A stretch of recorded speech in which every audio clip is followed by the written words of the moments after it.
Hey everybody, this is AP Macro 2015 FRQ, question number 3. Let's get to it. It says exchange rates and interest rates are important for macroeconomic decision making, and that's absolutely right. They're both prices, and guys, prices are extremely important for decision making. A, how does the increase in Japan's government budget deficit affect each of the following? The real interest rate in the short run in Japan, explain. Okay, so let's talk about what's happening here, right? The deficits in Japan, the government deficits in Japan are increasing. Why would they increase? Either taxes are going down, which is an inflow into their budget, or their outflows are increasing, which would be either government purchases increasing or transfer payments increasing. Any of those, or all three of those, would cause deficits to increase. And when deficits increase, what do governments have to do? They need to go borrow money. And where do we go borrow money? We go to a loanable funds market. On top of that, we know that the vertical axis of the loanable funds market is the real interest rate, and we have a question about real interest rate. What I'm saying, guys, is they did not tell you to draw a loanable funds market. The loanable funds market is a tool that we should be able to think, oh, that's what I need to use right here.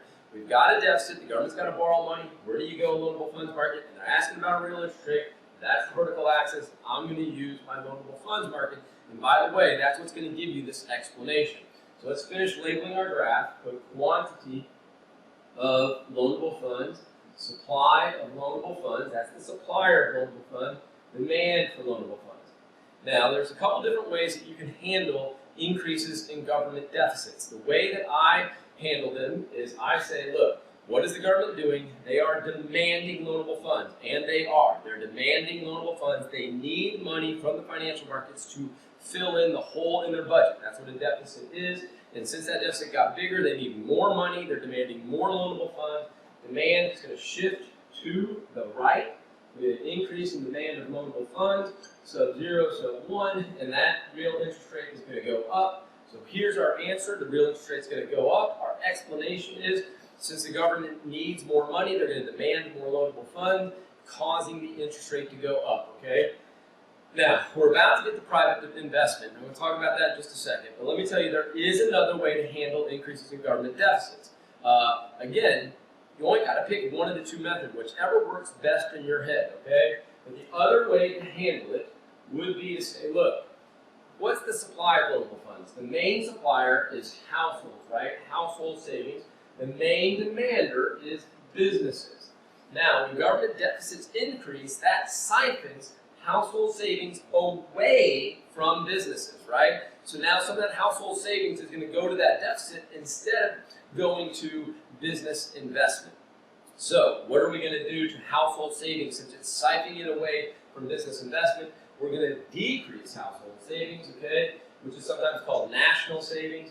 So we're going to decrease what's called national savings. So right there. And what happened to the interest rate? It went up. It was the same answer we got. It's just two ways for approaching how to show the impact of an increase in government deficit. Both are perfectly fine ways of doing it. Let me get rid of that right there. And now let's move on to A2. What's going to happen to private domestic investment in plant and equipment in Japan? Now, just a little extra right here, guys. It's interesting, they don't just say investment, they say private domestic investment, and that's the best thing to say. Because here's the idea, guys. Who do we think about when we think about investment? I know I think about businesses, and you should too, right? We should think about businesses. But technically speaking, the government can do investment projects too, right?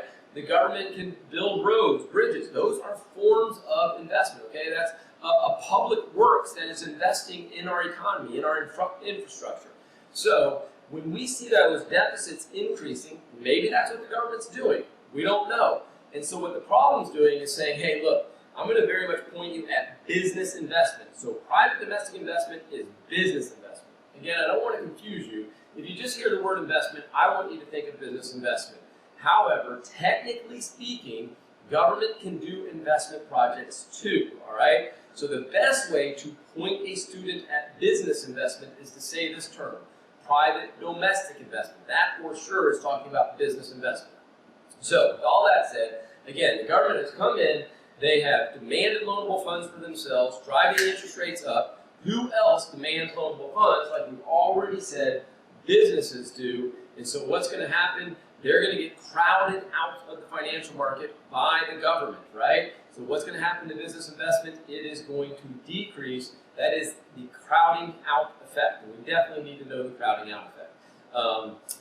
Moving on to 3B. Draw a correctly labeled graph of the foreign exchange market for the euro. I've already got that right here.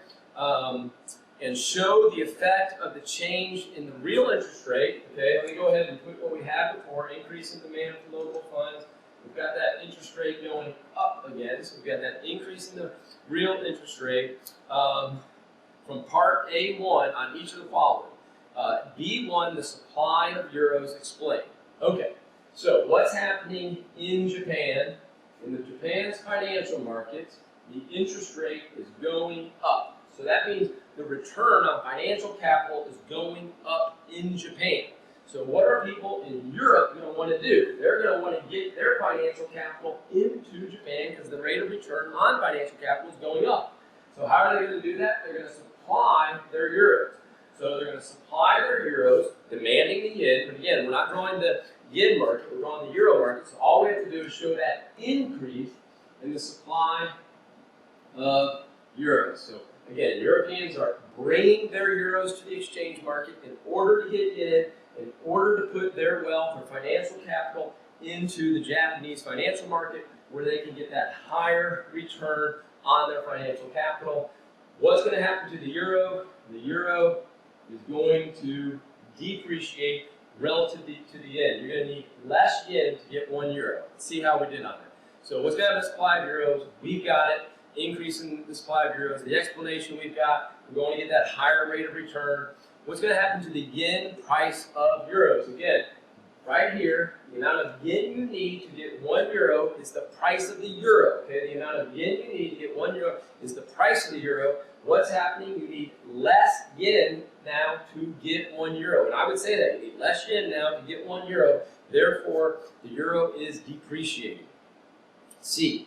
To reverse the change in the yen price of the euro, identified in part B2, should the European Central Bank buy or sell euros in the foreign exchange market? Okay, so again, what happened to the euro? It depreciated. So the European Central Bank can intervene in this marketplace, okay? So it's the ECB over here.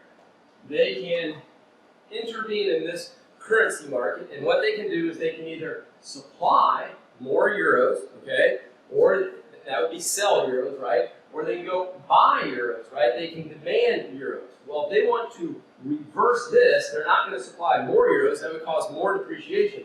They need to go buy euros, right? They're trying to bring that price of euros back up. They need to demand more euros. So they're going to buy euros right there. If they can get demand to shift to right there, they'll get that euro right back where it used to be. So the question is, or the answer is definitely buy euros. Hope that makes sense to you. We'll see you in the next FRQ.